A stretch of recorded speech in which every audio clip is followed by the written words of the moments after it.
सभी भक्तों को मेरी राधे राधे। मैं प्रियासन पारा से स्वागत करता हूं आपके अपने चैनल संत महिमा में। जैसा कि आप जानते हैं, ये ब्रजभूमि अनेकों साधु संत और तपस्वियों की भूमि रही है।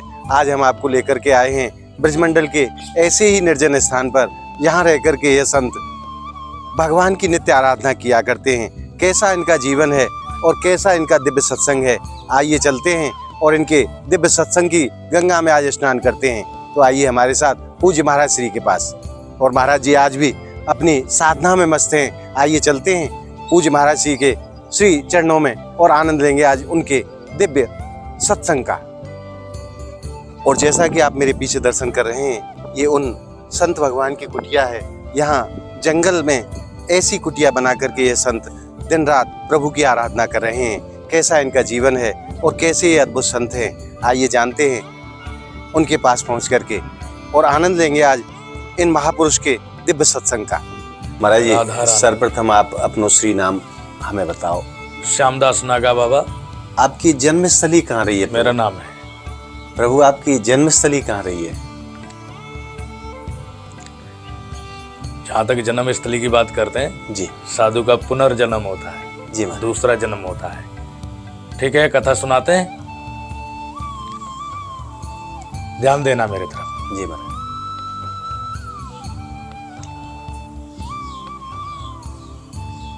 वहां से बताते हैं आपको जहां से इसकी आधारशिला है। विष्णु के नाभि से ब्रह्मा जी, महादेव जी मस्तिष्क से, और ब्रह्मा जी से सत ऋषि, सनक सनंदन सनंद कुमार, 4 भैया, मनु शत्रुपा, मनु शत्रुपा से पूरी सृष्टि का प्रारंभ। ब्रह्मा जी से उत्पत्ति, सनक सनंदन सनंद कुमार, सप्तऋषि, मनु शत्रुपा जी, मनु शत्रुपा से पूरी सृष्टि का प्रारंभ। मनु के उत्तान पाद, उत्तान पाद के ध्रुव। ये उस समय उत्तान पाद ने एक विजय यात्रा प्रारंभ की थी। उस समय दंगा फसंगा ये सब कर दिया। ठीक है। कश्यप ऋषि की संतान दैत्य देवता, 33 करोड़ देवता, 88,000 ऋषि, 52 भैरव, 56 कलुआ, 64 जोगिनी, नवनाथ, 84 सिद्ध। फिर समय समय से जो महापुरुष होते रहे, बहुत लोगन गनती है, बहुत लोगन गनती ही नहीं है। 4 वेद, 6 शास्त्र, 18 पुराण।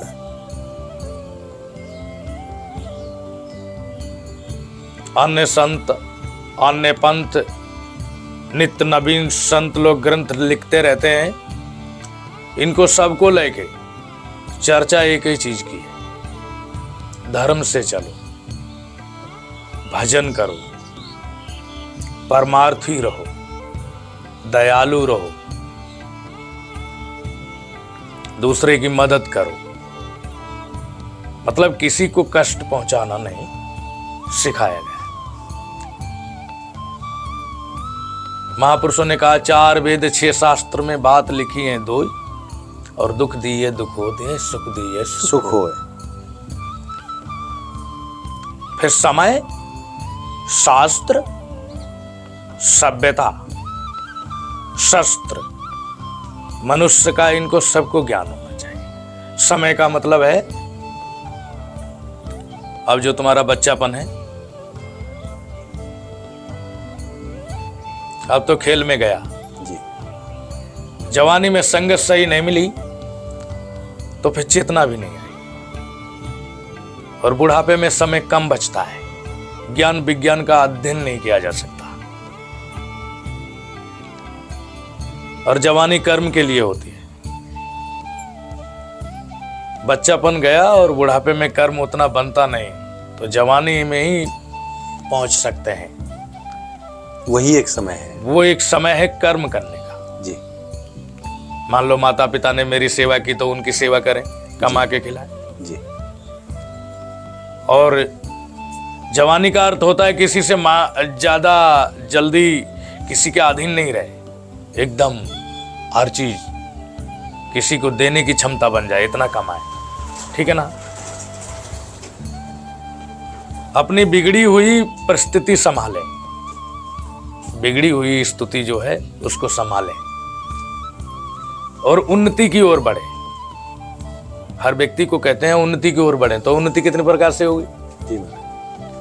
एक तो उन्नति है हमारे पास खाने पीने की सामग्री बनी रहे, हमारा घर अच्छा बना रहे, कपड़े लत्ते अच्छे हों, इज्जत भी अच्छी हो, और इसी उन्नति से जाता है उधर मार्ग। जब सभ्यता होगी तो सब सही होगा। सभ्यता शांति तो हमेशा बना के रखना चाहिए। बाकी मार्ग समय के हिसाब से और मनुष्य के हिसाब से। अब हमारे शास्त्र कहते हैं अतिथि देव भव, मतलब देवता आ गया हो अतिथि, और अतिथि को देव भव बताए तो दिया।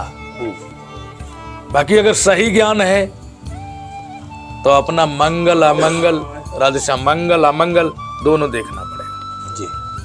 कभी डाकू भी बहुत प्रेम दिखा देता है, हाँ, और अपने छलावे में ले जाए के फिर गई वो अपनी मनमानी कर देता है, तो परखना पड़ेगा। तो वो, हाँ, मतलब सृष्टि त्रिगुणी माया से बनी हुई है,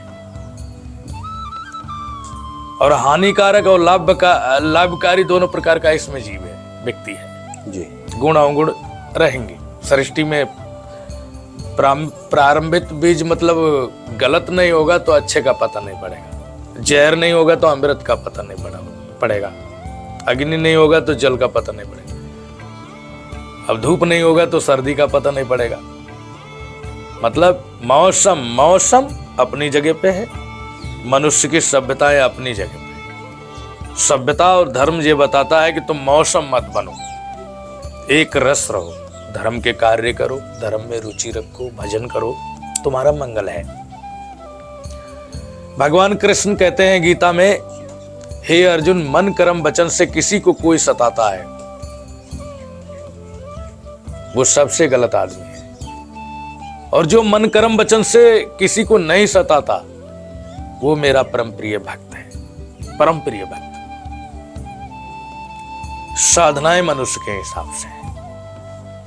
बॉडी के लिए साधना अलग की जाती है, किसी को शरीर बनाना है, हाँ, तो उसकी साधना अलग, साधना अलग है, उसका खान पीन अलग है। जी। और एक कला, जैसे शस्त्र कला, जब तक शस्त्र चलाने वाला गुरु नहीं मिलेगा, जब तक तुमको शस्त्र कला में निपुण नहीं बना सकता। बिल्कुल। और जब तक शास्त्र में निपुण नहीं मिलेगा, जब तक कोई आपको शास्त्र में भी निपुण नहीं बना पाएगा। बिल्कुल। मतलब गुरु से सब प्रारंभ है। फिर कुछ शिष्य ऐसे होते हैं जो गुरु के इशारे को पकड़ते हैं, वो गुरु से सब कुछ ऐसे ले लेते हैं। कुछ तो होते हैं सिखाने पर भी नहीं सीखते, कुछ बताने पर, और कुछ दिव्य ज्ञान वाले ऐसे होते हैं कि इस प्रकृति में सब कुछ देख के आप सीख लेते हैं। गुरु माध्यम होता है। दो प्रकार के गुरु होते हैं, एक शिक्षा गुरु, एक दीक्षा गुरु। दीक्षा गुरु भगवान तक पहुंचाता है जी, और शिक्षा गुरु समाज का अध्ययन करवाता है। बाकी भगवान के तरफ पहुंचाने वाले गुरु के पास दोनों होते हैं, लौकिक और अलौकिक, दोनों ज्ञान होते हैं। इनमें क्या अंतर है महाराज, लौकिक में और अलौकिक में? लौकिक तो लोकाचारी व्यवहार का ज्ञान जी, लोकाचारी व्यवहार का ज्ञान, और अलौकिक शक्तियों का व्यवहार का ज्ञान, दिव्य शक्तियों की व्यवहार का ज्ञान। अच्छा। और फिर उनसे प्रेम और उनकी जानकारी। ब्रह्मांड में पूरे शक्तियां फैली हुई है, रिद्धि सिद्धि फैली हुई है। गौलोक धाम ये प्रकाश पार करेंगे, आगे अंधकार आएगा, बहुत अंधकार पार करके आगे प्रकाश आएगा जब कहीं गोलोक धाम मिलेगा। ब्रह्मलोक अलग है, शिवलोक अलग है। साकेतपुरी अयोध्या को भी कहते हैं, वैसे साकेत धाम दूसरा एक और अलग है, देवलोक अलग है। ठीक है, मनुष्य को अगर सही एकदम स्टोन बनना है तो उसे सही गुरु की संगत चाहिए, और संगत में फिर सेवा भी चाहिए, और डंडा भी खाने पड़ते हैं, वो भी। अब बाबा सही गुरु प्राप्त कैसे हो जीव को? सही गुरु की खोज में चलिए, आप मिलेगा, आप मिलेगा। आप जिज्ञासु बनिए, भगवान मिलाते हैं। उस प्यास को बढ़ाना पड़ेगा। हाँ, वो ही है, जिस चीज को आप धारण करोगे उधर खींचोगे, और खींचने से वो मंजिल मिल जाएगी। और साथ में माध्यम भगवान, मतलब भगवान की बगैर मदद के हम कोई मार्ग नहीं खोज पाएंगे जी। उनकी मदद चाहिए। जब ठाकुर जी कृपा करें, हाँ, उनकी मदद से आराधना जी, उनकी मदद से सारी सुख संपत्ति जी, सारी सुख शांति उनके मदद से संभव है। उनका भजन, उनके लिए धूप बत्ती अगरबत्ती फूल पत्ती भोग लगाना और उनसे प्रेम करना, उनकी परिक्रमा लगाना, ये बहुत शुभ है। उनका नाम जपना, और गुरु को कभी एहसान नहीं भूलना।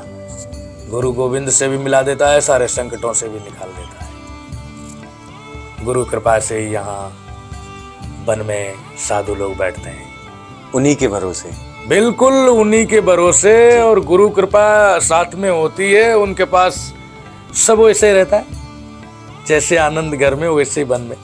महाराज संत तो जंगल में चले जाएं, वहां भी मंगल ही मंगल है जी। संत परमार्थी होते हैं, बिल्कुल शीतल इनके अंग होते हैं। संत ना होते जगत में तो जलमरता संसार। संत बड़े परमार्थी शीतल जिनके अंग, तपन बुझावे और की दे दें अपना अंग। जय हो। अगर कोई निर्वस्त्र हो तो अपना वस्त्र भी फेंक देंगे, ले तो हम थोड़ा ठंडी में। जय श्री राधे। बाबा आज आपने खूब हमारे ऊपर कृपा करी, आज आपने खूब सत्संग रूपी गंगा में स्नान करायो। आपके चरणन में कोटि कोटि प्रणाम, आपको बार बार धन्यवाद। आज आपने संत भगवान के दिव्य सत्संग के रूप में जैसे आनंद को अपने हृदय में आज आपने अनुभव किया, वो आनंद कैसा है।